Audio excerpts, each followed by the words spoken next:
Hello friends, welcome to exam तक second से लेना। तो साथियों, मैं आपको बताना चाहूँगा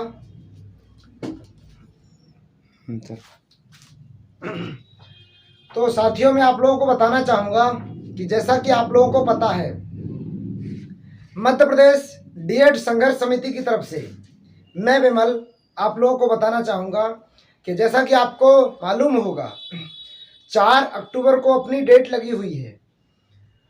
तो सबसे पहले तो सभी साथियों को बहुत बहुत धन्यवाद जो आप लोगों ने इतना अच्छा सहयोग दिया, जिस सहयोग के माध्यम से आज हमारी टीम संघर्ष समिति यहाँ तक पहुँची, उसको मैं सबसे पहले मध्य प्रदेश डीएड संघर्ष समिति सदस्य होने के नाते आप सभी को बहुत बहुत धन्यवाद देता हूँ।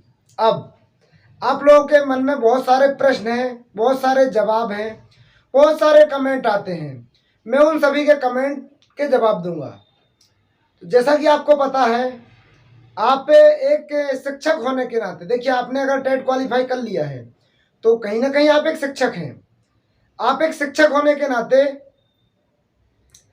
किसी भी चीज़ को आगे बढ़ने के लिए दोनों तरफ से सोचना जारी कर दीजिए। अब देखिए, हमारी टीम तो लगातार संघर्ष कर रही है।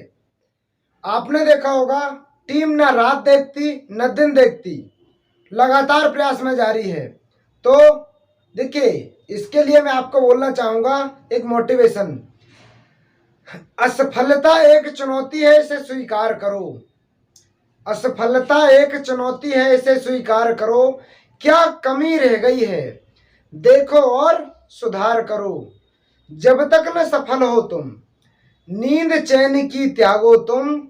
संघर्ष का मैदान मत छोड़कर कभी मत भागो तुम। क्योंकि क्यों कुछ किए बिना जय जयकार नहीं होती। कोशिश करने वालों की कभी हार नहीं होती। तो साथियों, आपको पता है, मध्य प्रदेश डीएड संघर्ष समिति में कोई भी साथी ज़्यादा अनुभवी नहीं है, सभी लोग संघर्ष कर रहे हैं। काफ़ी सारे लोगों के कमेंट आते कि सर कल क्या होगा, तो मैं आपको बताना चाहूँगा, कल 90% 99% आप लोग भी और मैं भी यही उम्मीद लगाए हुए हैं कि अपना फैसला सुरक्षित रख लिया जाएगा। लेकिन आपको बताना चाहूँगा कि देखिए, अगर आप लोगों ने ये प्रयास किया है, कोर्ट की शरण में गए हैं, तो कोर्ट की शरण में अपन सिर्फ तथ्य रख सकते हैं, अपने बारे में बता सकते हैं। फिर उसके बाद जो फैसला होगा, माननीय जज महोदय को जो उचित लगेगा वही वो देंगे। इसके बारे में कोई नहीं बता सकता कि कल क्या होने वाला। तो आप तो देखिए, कोर्ट की शरण में गए हैं, तो देखिए कोर्ट में समय भी लगता है, धन भी लगता है, और धैर्य भी लगता है, संयम भी लगता है। तो आपको सब कुछ रखना पड़ेगा।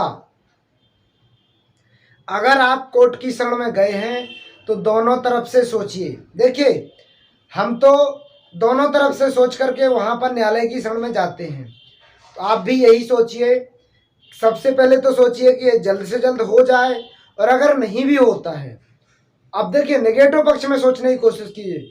नहीं भी होता तो आपको घबराने की बिल्कुल भी ज़रूरत नहीं है, क्योंकि आपने देखा माननीय सुप्रीम कोर्ट ने 12 जनवरी को फैसला रिजर्व रख लिया था और वो 11 अगस्त को आया। 7 महीने का समय लगा। तो आप जानते हैं, इतने बीच में अगर आप घबराते, कुछ करते, तो क्या कुछ होने वाला था? नहीं। इसका जवाब आपको मिलेगा नहीं। वैसे ही 4 को अगर फैसला सुरक्षित रख लिया जाता है, अच्छी बात है। मैं भी यही उम्मीद करता हूं कि फैसला सुरक्षित हो जाए। किसी कारणवश अगर नहीं भी होता है तो आपको बिल्कुल भी नहीं घबराना, क्योंकि मैं भी एक इंसान हूं, आप भी एक इंसान हैं। संयम आपको रखना पड़ेगा। कोर्ट, हाई कोर्ट अपने निर्णय पर चलेगा, अपने रूल रेगुलेशन के अकॉर्डिंग चलेगा। आपके बोलने से, मेरे बोलने से कुछ भी नहीं होगा। और हाँ, जो मैं आपको प्रत्येक बार बोलता हूँ, आज भी बोलूँगा, अपनी सुनवाई फिर से सुबह 10:30-11 बजे से स्टार्ट हो जाएगी। तो आपको इसी के अकॉर्डिंग यही करना है।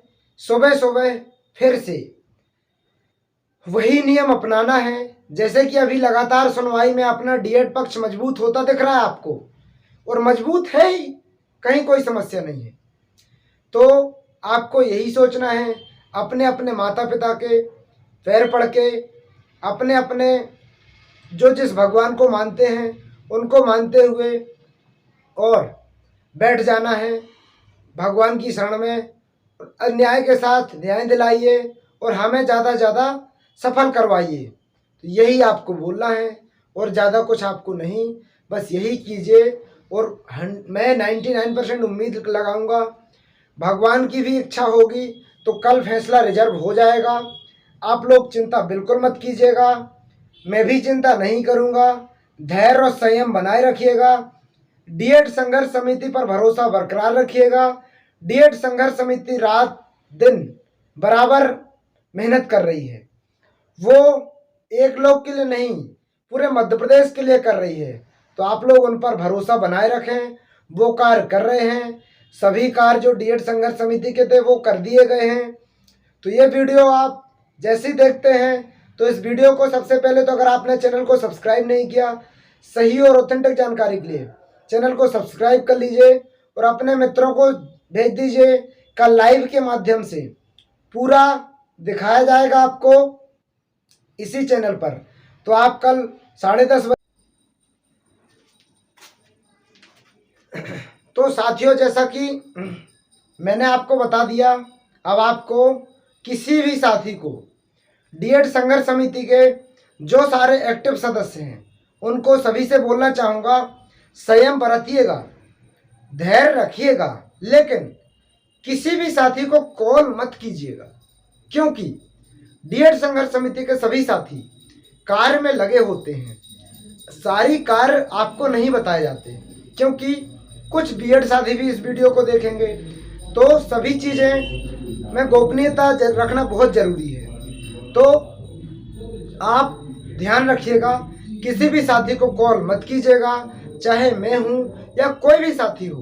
कॉल पर विशेष ध्यान रखें, क्योंकि टीम आप लोगों के लिए कार्य कर रही है। आप टीम का साथ दीजिए। आप टीम को बार बार कमेंट, व्हाट्सएप पे, कॉल पे किसी भी प्रकार की चीज़ ना करें। और हाँ, दूसरी बात मैं आपको बोलना चाहूँगा, जो नेगेटिव कमेंट करते बीएड वाले, मैं उनको बोलना चाहूँगा, साथियों मुझे आपसे कोई आपत्ति नहीं है, आप आपका कार्य करते रहें, मुझे आपसे कोई दिक्कत नहीं है। आप आपके आर्ग्यूमेंट तथ्य रखें और रखवाने की कोशिश करें। हम अपने तथ्य रखते हैं, जिसकी जीत होगी सामने होगी। आपके बोलने से या मेरे बोलने से कुछ भी नहीं होने वाला। तो अनर्गल कमेंट ना करें, अनर्गल बातें ना लिखें, क्योंकि आप भी एक मानवता रखते हैं। तो कोर्ट से लड़ाई लड़ रहे हैं, कोर्ट के अकॉर्डिंग लड़ाई को चलने दें, अपने अपने पक्ष पर लड़ाई चलने दें। किसी एक दूसरे को कमेंट करने से, एक दूसरे को गाली लिखने से आपकी मानवीयता पर प्रभाव पड़ता है। आप एक शिक्षक हैं, शिक्षक की मर्यादा को बनाए रखें। तो आपको यही बोलना चाहूँगा कि जो होगा माननीय जज महोदय के अनुसार होगा। मेरे बोलने से भी कुछ भी नहीं होगा, आपके बोलने से भी कुछ भी नहीं होगा। तो आप शिक्षक की मर्यादा को बनाए रखें, ज़्यादा से ज़्यादा साथी वीडियो को शेयर करें, और ऐसी चैनल पर अगर नए हैं सब्सक्राइब कर लें, क्योंकि सही जानकारी के लिए सबसे पहले अपडेट पाने के लिए चैनल को सब्सक्राइब करना बहुत ज़रूरी है। मिलते हैं अगले वीडियो में, जब तक के लिए जय हिंद, जय भारत।